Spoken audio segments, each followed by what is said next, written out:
라고 말합니다. 모든 시대를 통틀어서 우리에게 필요한 사람 누구일까? 라고 했을 때 바로 명철과 지식 있는 사람이다 라고 말할 수 있겠습니다. 명철과 지식 있는 사람으로 말미암아 그 나라는 장구하게 된대요.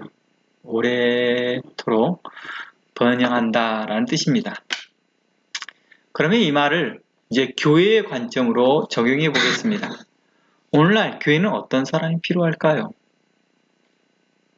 잠언서를 기초해 보면 명철과 지식 있는 사람이다 라고 말합니다. 잠언서에서 명철, 지식 이런 긍정의 워드가 나오는 것들은 거의 대부분이 신약에 와서는 믿음이라는 단어와 연결되어 있습니다. 믿음, 소망, 사랑, 공의, 정의 이러한 단어와 연결되어 있는 것들입니다. 아주 중요한 초점에서 성경에서는 지혜 말하면 거의 믿음하고 연결되어 있다라고도 볼 수 있는 것입니다. 명철도 지혜와 같은 개념입니다.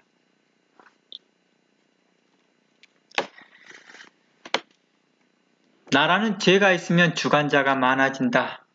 이 말이 좀 이해하기가 어려웠는지 한 주석가는 이것을 죄라는 단어를 반역, 모반으로 해석하였습니다.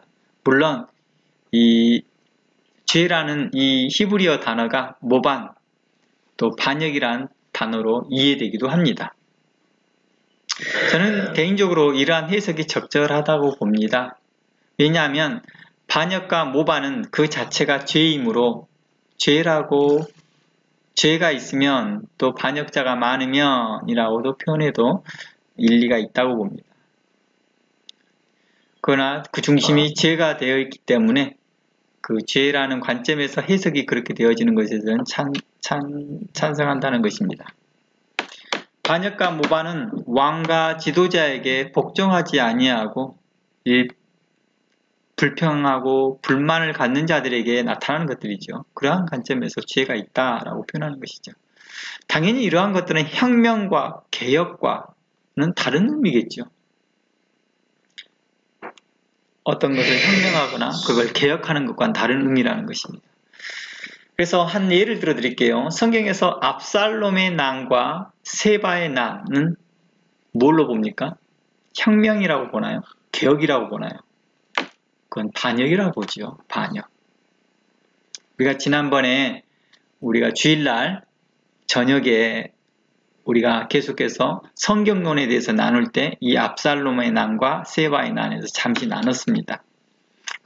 그것을 알고 있다고 전제하여서 자세한 설명을 하지 않고 간략하게 설명해 봅니다. 압살롬의 난과 세바의 난은 반역적인 행동이죠. 이러한 반역이 또 가능했던 것은 함께 그 죄에 동조했던 백성들이 있었기 때문입니다. 반역을 조장하고 그 조장했던 그러한 사람들도 문제가 있지만 그 조장한 사람에게 함께 동조한 사람들도 함께 죄 있다 하였습니다. 하나님께서는 백성들의 이러한 일들에 대해서 책망하시고 나중에 후에 이스라엘 백성들에게 그 심판을 한 내용들이 나옵니다. 백성들은 하나님께서 기름 부어 세우신 다윗 왕을 배반합니다. 그리고 도리어 그 왕을 반역하고 그를 대적했던 압살롬과 세바를 쫓아갑니다. 이것은 다윗 왕에 대한 반역일 뿐만 아니라 바로 하나님께 대한 반역죄를 지은 것과 같습니다. 이건 사람에게 대한 반역에서 넘어서 이제 하나님께서 기름 부은 자에 대한 반역에 대한 죄를 묻고 있다는 것입니다. 즉 하나님께 대한 신앙, 하나님께 대한 신뢰감까지도 그들은 버렸다까지도 이해될 수 있는 것입니다. 그래서 우리가 하나님께서 로마서에서는 이러한 부분들이 있죠. 하나님께서 권세자를 세우신다. 그러니까 그 권위에 복종해라. 이런 말들을 우리가 한 번씩 듣게 됩니다. 그러니 우리에게 있어서 성경에서 까다로운 상사가 있다 할지라도 그 상사에 대해서 우리가 복종하고 따라야 될 그 이유들을 설명하기도 합니다. 그러니까 명분을 혁명이다, 명분을 개혁이다 라고 그들은 말하겠지요. 하지만 그것을 공의롭게 판단하신 이가 하나님이시더라 라는 것입니다. 특히 세바의 난에 대해서 이야기할 때요, 압살롬 난 있고 난 후에 바로 그것이 되어지는 과정에서 또 세바의 난이 일어났거든요. 압살롬 난과 세바의 난은 거의 동시에 일어난 겁니다. 연결해서 났다겠죠. 동시라고 하지 않고 연결돼서 난 거죠. 압살롬 난이 바로 이렇게 안정이 되어지고 나니까 이제 다윗 왕이 예루살렘 성으로 귀환하는 문제를 가지고 이제 문제를 일으켰던 사람들이 세바의 난이라고 말합니다. 이 세바라는 사람은 이제 10지파를 동원을 해서 뭐합니까? 다윗에게 대하여서 반기를 들어버리는 거죠. 그래서 성경에서는 이 세바에 대해서 뭐로 말합니까? 불량배라고 표현합니다. 사무엘하 20장 1절을 보면 그는 불량배라 이렇게 표현합니다. 압살롬 난과 세바의 난을 더 참고해 보시려면 사무엘하 15장부터 사무엘하 20장까지를 쭉 읽어보면 그 내용이 자세하게 나와 있습니다. 우리가 지난번에 이것을 찾아서 읽어보았기 때문에 다시 한번 찾아보진 않겠습니다. 하나님은 공의의 손을 들었습니다. 압살롬과 세바의 난을 순식간에 잠재우고 다윗을 다시 이스라엘 왕으로 세우십니다. 다윗 왕은 과거 자신이 섬겼던 사울 왕에게로부터 도망다닐 때가 있었거든요. 사울 왕이 시기심과 그 악함으로 인하여서 다윗을 죽이러 다녔거든요. 그때 그는 어땠습니까?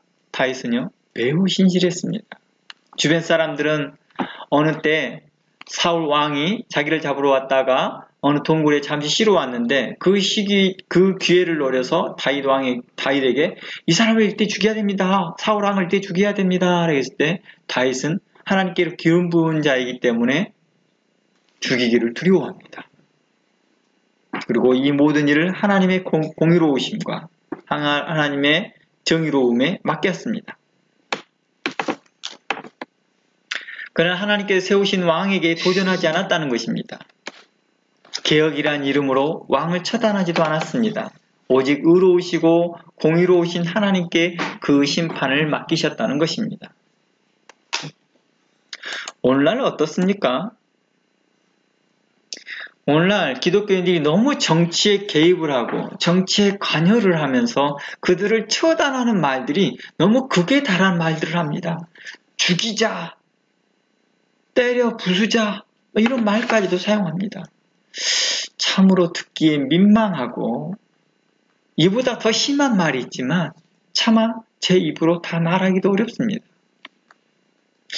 왜 굳이 그런 말까지 쓸까? 그들이 과연 성경을 알고 이렇게 말하는 건가? 과연 그들이 하나님의 공의로우심과 정의로우심을 진짜로 믿고 있는 건가? 아니면 자신들의 세력과 권력을 믿고 있는 건가? 저는 그 후자라고 봅니다. 압살롬의 난과 세바의 난에서도 자신들의 세력을 믿습니다. 그리고 개혁이라는 명분하에 움직이지만 실상 하나님은 공의로운 심판을 내리십니다. 하나님은 압살롬과 세바의 난에서 하나님의 공의로우심과 정의로우심을 보임으로 이제 다윗은 이스라엘 왕으로 다시 등극하게 되는 것입니다. 다윗은 과거에서부터 계속 하나님의 공의로우심과 정의로움을 믿고 왔던 사람입니다. 하나님께서 행하실 일들을요. 잠언서의 말씀을 통해서 다시 해보면 나라에 죄가 난입하고 또 죄가 왕성하게 되면, 흥행하게 되면 그 안에 반역과 모반이 득세할 것이다 라는 것입니다. 그러면 그 나라가 오래가지 못할 것은 분명한 사실입니다. 실제로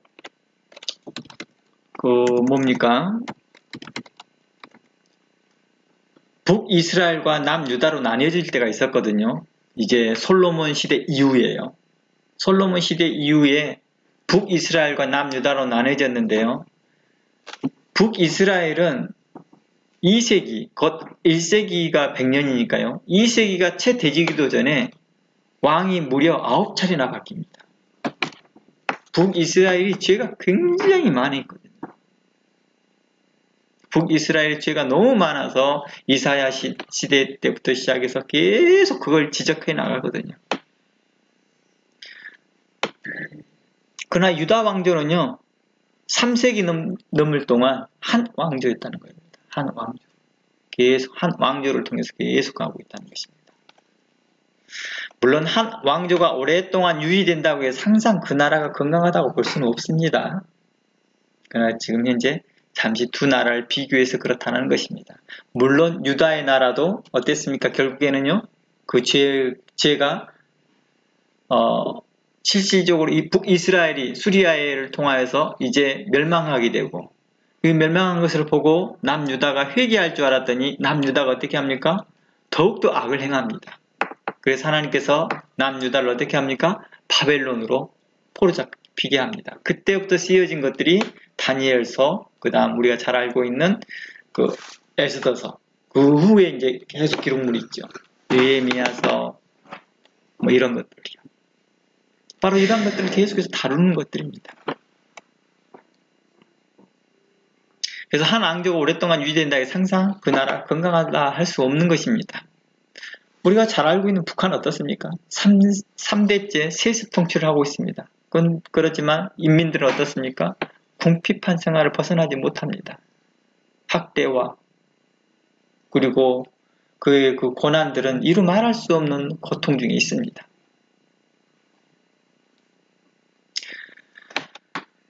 북한만 이러한 독재 정치가 있는 게 아니거든요. 독재 정치로 해서 나라가 망한 나라들이 꽤 있습니다.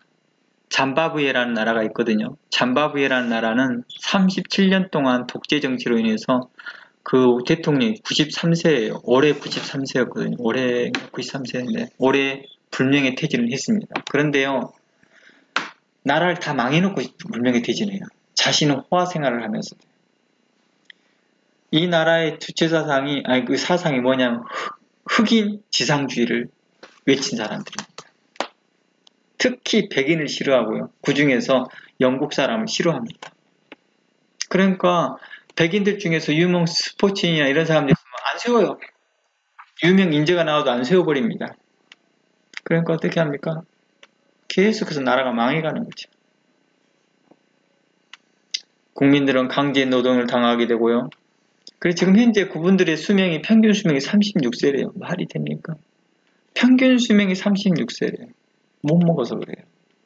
그리고 너무 강제 노동에 강요당하니까 그래요. 거의 북한 수준이에요. 북한도 지금 현재 40세인가 30몇 세인가 기해요. 평균 수명이. 굉장히 낮아졌어요. 그 다음 수단이라는 나라도 그렇습니다. 여러분들이 또 잘 모르는 나라이지만 투르크메니스탄이라는 나라도 그렇습니다. 그리고 또 재밌는 나라 하나를 더 부를게요. 가장 그 독재 정치로 제일 심한 나라, 북한보다 더 심한 나라예요. 상위 1그룹 1등을 한 나라가 어디 나라냐? 에리트리아라는 나라입니다. 여러분 잘 못 들어본 나라, 저도 잘 못 들어본 나라인데요. 아프리카 동북쪽에 있는 국가인데요. 이 나라는 만 18세가 되면 남녀를 불문하고 다 전원 병역 생활을 해야 됩니다. 군대 생활을 해야 됩니다. 그리고 전역일이 따로 없습니다. 평균 60세에 전역을 한다 합니다. 전역을 하고 나면 뭘 하냐? 바로 도로공사나 댐공사나 중노동에 동원된다 합니다. 헌법도 없고요. 헌법이 없어요. 법률도 없습니다. 이런 나라가 있더라고요. 그러니 얼마나 많은 사람 인권이 유린되고 있겠습니까? 반대로 장기 집권을 하는데도요, 사람들에게 있어서 이 나라가 독재국가네? 라는 느낌이 안 받는 나라가 있어요. 여러분 들으면 놀랄 겁니다. 싱가포르는요, 누가 생각해도 거기는 그런 국가로 생각하지 않습니다. 싱가포르라는 나라 건국 이래 단 당원으로 이루어졌다 합니다. 인민행동단이라는 의석으로만 이루어진 거예요. 거의 대부분. 근데 경제는 풍요하고요. 치안도 안정적이고요. 정치적인 부패가 적다라는 것입니다.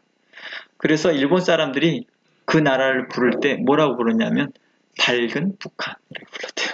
밝은 북한. 풍요고 분위기는 북한 같은데 사회체제는 북한 같은데 너무 잘하는 거예요. 그 싱가포르 같은 경우 어떻습니까? 이번에도 남북 정상회담, 미국 정상회담 할 때 싱가포르에서 한번 가졌던 것 같습니다. 그리고 우리에게 또 잘 익숙해져 있던 사우디아라비아. 거기에도 한 왕가로만 계속 사우디라는 왕가로 계속 유지되어지만 거기는 경제적으로 풍요합니다. 세금도 없고 정치적으로 안정되어 있습니다. 이제 제가 말해보려고 하는 초점은 제가 이런 기본적인 상식 가운데서 말해보려고 하는 것은 한 나라가 지속적으로 유지된다 해서 꼭 제가 없다라고 말할 수 없다라는 것도 있습니다. 그래서 오늘날 현대사회에서도 지속적인 나라가 있고 그렇지 못한 나라가 있는데 다양한 모습들이 있다는 것들을 단순하게 보여준 것입니다. 저는 이제 다시 원래 초점으로 들어가 보려고 합니다. 원래 나누려고 했던 초점이 뭐였습니까? 교회에 적용하는 것입니다. 우리의 신앙에 적용하는 것입니다. 잠언서의 말씀을요. 오늘날 교회 어떻습니까? 저는 이 좁은 이 뉴질랜드 땅에서 와서도 참 놀라운 것은 이렇게도 교회 안에 분쟁이 많을까? 이렇게도 다툼이 많을까? 이렇게 나뉘어지는 일들이 이렇게도 많을까? 이 좁은 사회, 교민 사회 안에서. 그리고 물론 이 뉴질랜드 교회 안에서도 그렇습니다.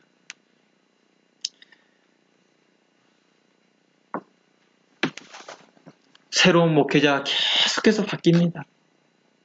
심지어는 1년 안에 2번에 바뀌는 교회도 있습니다. 그러니까 3번째 목사님이 들어온다는 거죠. 1년 안에 3번째 목사님이 들어오는 경우입니다. 이런 일들이 작은 일일까요? 작은 일이 아니라는 것입니다. 오늘 잠언서의 말씀을 보니까 뭐가 많아서? 죄가 있어서 주권자가 계속해서 바뀌는 거예요. 주권자가.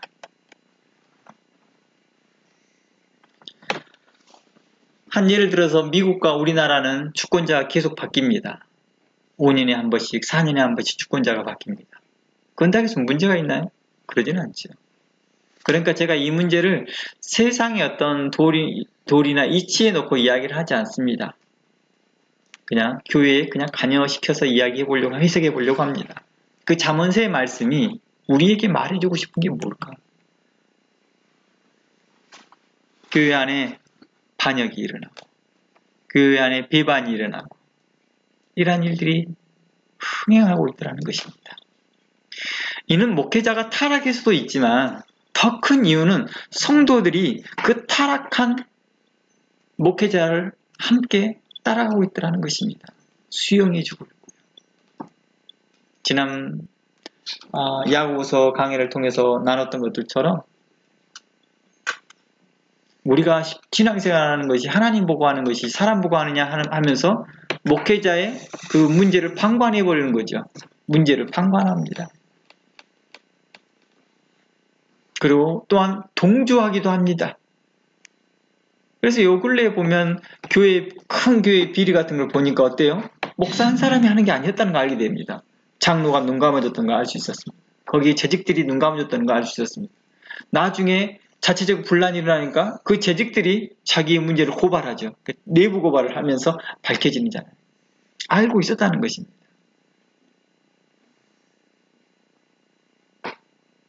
반대로 이제 끝까지 그 죄를 감추려고 하는 자들이 있었고요. 이걸 우리는 보게 됩니다. 또 하나는 성도들 안에서 어떤 일이 있습니까? 성도들의 타락입니다. 성도들에 대한 구원에 대한 자아만족 믿음을 너무 가지고 있습니다. 요즘 저희가 야고보서를 통해서 보니까 구원에 대해서 어땠습니까? 자아만족 믿음입니다. 스스로 만족해버려요. 그 믿음에. 자기가 그 믿고 있는 그 믿음에 스스로 만족해 버립니다. 하나님이 그걸 인정할까? 그에 대한 별로 관심이 없습니다. 스스로 그냥 만족하는 거예요. 그 믿음.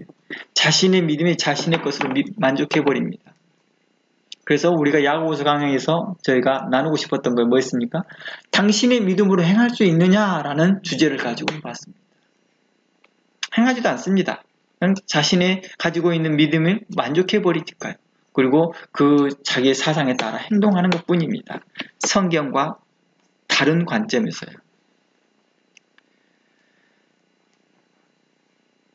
그래서 오늘 잠언서의 말씀에서와 같이 교회 안에서 반역과 배반이 넘쳐나고 있습니다. 쉽게 배반합니다. 금방까지라도 하나님께서 보내주신 목사님이에요. 하나님께서 오늘 우리 교회를 필요해서 목사님이에요. 그런데 목사님하고 무슨 일이 있어서 뭘 하면은 목사님이 책망하거나 그러면 쉽게 배반해버립니다. 그럼 목사님 욕하고 떠나거나 교회를 욕하고 떠나버립니다. 쉽게 또 말씀도 배반해버립니다. 또한 교회 안에는 어떻습니까? 교회 안에 어려운 문제를 해결할 만한 믿음의 사람이 없다는 것입니다. 오늘날에 곧 명철과 지식 있는 사람을 만나보기 어렵다는 것입니다. 저도 이 뉴질랜드에서 약 20년 가까이 교회에 분쟁이 있는 교회와 다툼이 있는 교회를 돌아다니면서 협력해보면서 느꼈던 게 그거예요. 이렇게 너희들 가운데 지혜 있는 자가 없었더냐. 저같이 부족한 사람이 그렇게 많은 교회를 돌아다닐 이유가 없었거든요. 그렇지 않겠어요? 만약 교회 자체적으로 그런 지혜 있는 자와 명철한 자가 있었다면 이렇게 저처럼 나약한 사람이 돌아다닐 이유가 없었겠죠.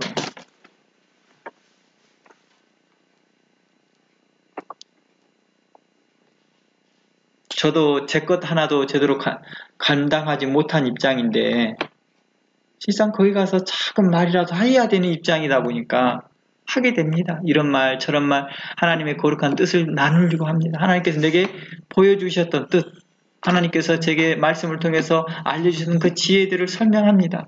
그러나 문제는 뭐예요? 사람들이 저에 와서 그 문제를 해결하고 싶어서 저한테 오지만은 그 말을 또 믿음으로 듣지 않는다는 것입니다.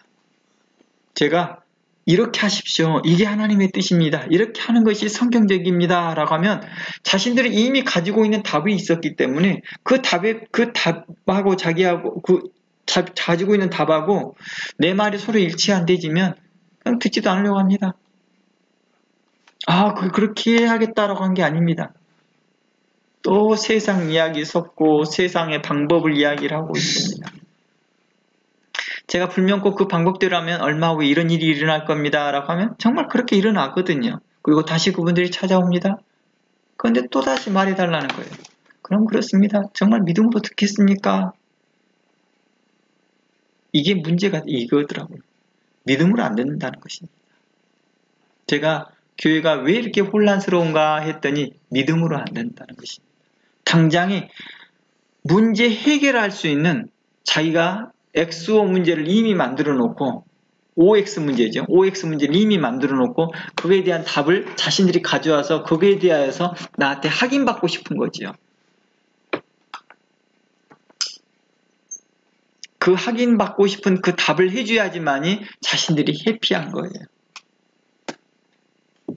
그러니 교회가 끊임없이 문제 도달하고 있습니다.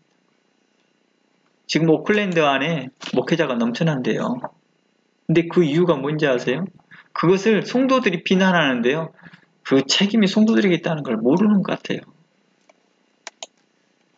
계속해서 타락한 목사님, 잘못된 목사님, 무슨 목사님 이렇게 하면 계속 그들을 비난하지만 비난하는 성도들을 보면 당신은 멀쩡하냐? 내가 물어봅니다.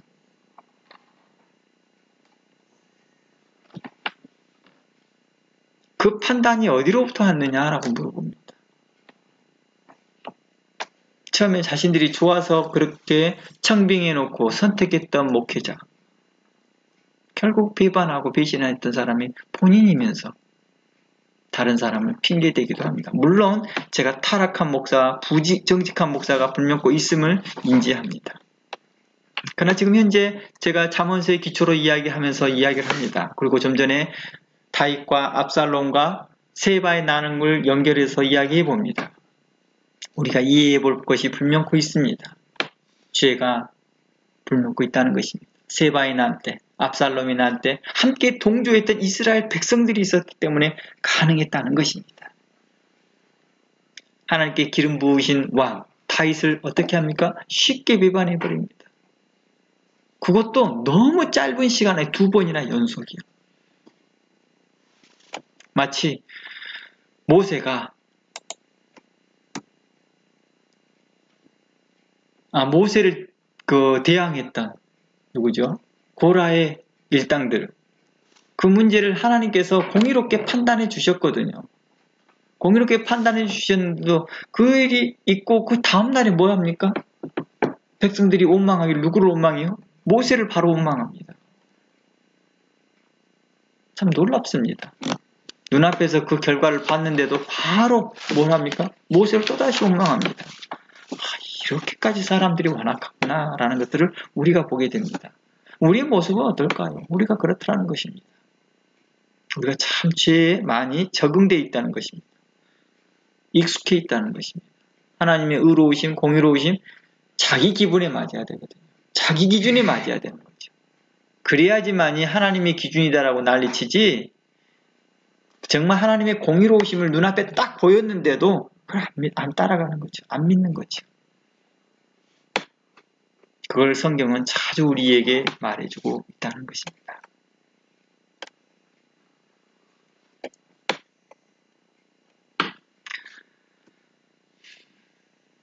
오늘날 교회 안에 어떠한 사람이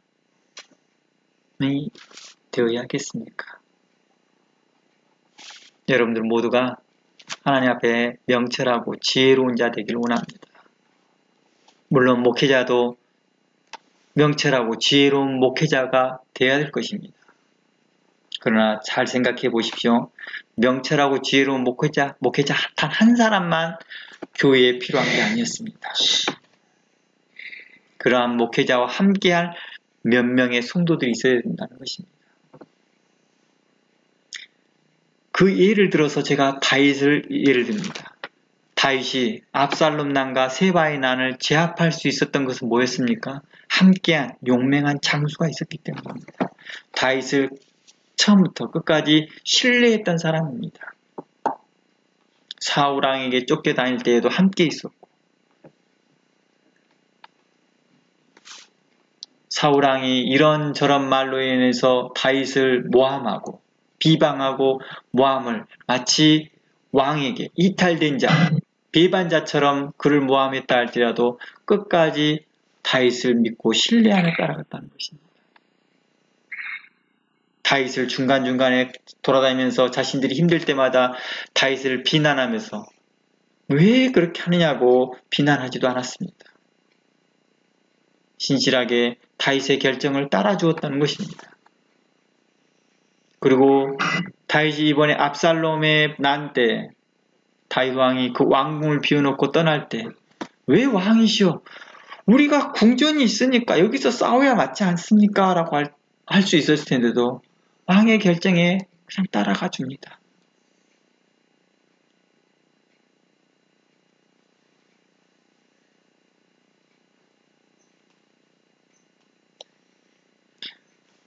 다윗은요, 지혜로운 조력자들이 있었습니다. 사독, 아비야달 이 두 제사장과 함께 그 척사라고 하는 후세도 있었습니다. 그러나 압살롬에게도 그런 척사가 있었으나 결국 그 척사는 망하게 됩니다. 함께 망합니다. 압살롬도 망하게 됩니다. 하나님은 공의로우시사 그 판단을 흐리게 해버리고 그 결정을 얻지 못하게 하더라는 것입니다. 하나님은 오늘날 믿음 있는 자, 곧 지혜와 청명이 있는 자들을 찾고 있습니다. 우리가 섬기며 있는 그 교회에서 우리 모두가 손을 들어서 하나님, 제가 여기 있습니다. 나를 보내주시옵소서라는가 같이 우리의 마음이 하나님 앞에 지혜로웠으면 좋겠습니다. 성경에서 지혜를 이야기할 때는 항상 믿음을 이야기하였습니다. 이번 야고보서와 연결시키면 행함 있는 믿음, 지혜로운 자, 청명 있는 자, 지식 있는 자들이 교회에 있었으면 좋겠습니다. 오늘날 그러한 자들이 사라지고 있고 오직 자신의 탐욕과 자신의 이익만을 추구하는 자들만 남아있는 것 같습니다. 자신의 이익이 맞는지 안 맞는지를 빠른 속도로 계산을 해서 아니면 쉽게 배반하고 배신하는 모습이었습니다. 디모데 후서에 말씀하기를 마지막 때가 되면 많은 사람들이 조급하고 배반하고 부모를 거역한다라는 말이 나옵니다. 우리가 이 코로나로 전 세계가 힘들어하고 있고 전염병이 창궐하고 있는 이 시대를 그냥 가만히 흘러가는 시대다라고 보지 말고 하나님께서 우리에게 무언가를 보내주는 사인이 아닐까 생각해 보시길 바랍니다. 교회들마다 이렇게 분쟁이 많고 다툼이 많은 것을 그냥 사람 사는 곳이니까 그런 것이지라고 보지 말고 하나님께서 우리에게 무언가를 말씀하고 있지 않은가 생각해 봅니다. 각 사람들이 하나님 앞에 지혜롭고 의롭고 성실하게 살았으면 좋겠습니다. 우리가 본의에 복종할 뿐만 아니라 하나님이 세우신 자를 귀하게 여기면서 그들에게 대하여서 함께 믿음으로 화합하는 자들이 되었으면 좋겠습니다. 강력한 리더십 한 사람이 필요한 게 아니라 여러 지혜자들이 함께 있어야 되고 하나님의 신실한 자들이 함께 협력해야 되는 것들입니다. 하나님이 세우신 교회, 그리스도께서 핏값으로 세우신 교회, 우리가 다양한 하나님께 성령을 통하여서 주신 그 은사를 따라서 우리가 협력하며 믿음으로 세워나갔으면 좋겠습니다. 오늘날 교회에서 여러분들은 어떠한 사람입니까? 교회에 꼭 필요한 사람입니까? 바로 그 필요한 사람이 성경은 이렇게 말합니다. 지혜와 총명이 있는 자들이라 말합니다. 지혜와 지식이 있는 자라고 말합니다. 이것을 신약의 언어로 이야기한다면 하나님을 아는 것과 믿는 것이 하나 되는 자리입니다. 하나님을 믿는 것과 아는 것이 하나 되어지는 그런 장성한 자, 성숙한 믿음을 가진 자들, 그러한 자들이 오늘날 교회에 필요한 시대입니다. 각 교회에 문제가 있고 어려움들이 있지만 이 문제를 함께 해결해 나갈 사람들이 필요하다는 것입니다. 다윗 왕궁 때에도 수많은 문제가 있어 왔지만 다윗은 함께한 조력자가 있었고 그러한 믿음의 사람들이 있었기에 다윗은 이 왕궁을 신실하게 이끌어갈 수 있었던 것입니다. 모두 남의 일처럼 쳐다보면서 목사님이 알아서 다 하겠지, 누가 다 알아서 하겠지 하는 걸 하지 말고 한 사람이 한 사람이 각각 성숙한 인격을 갖고 성숙한 믿음의 성품을 갖고 우리 함께 협력하며 나아갔으면 좋겠습니다.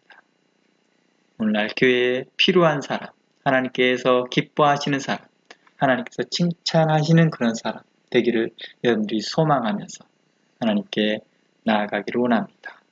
그 말씀을 통하여 지혜를 얻고 지식을 얻고 그 말씀을 통하여서 주의 말씀을 통하여서 신실함과 의로움을 가졌으면 좋겠습니다. 우리 다 함께 기도하겠습니다. 하나님 고맙습니다. 오늘도 우리를 살피시고 인도하시고 함께해 주신 하나님께 감사합니다. 하나님, 우리가 하나님 앞에 신실하고 의롭고 정직하기를 원합니다.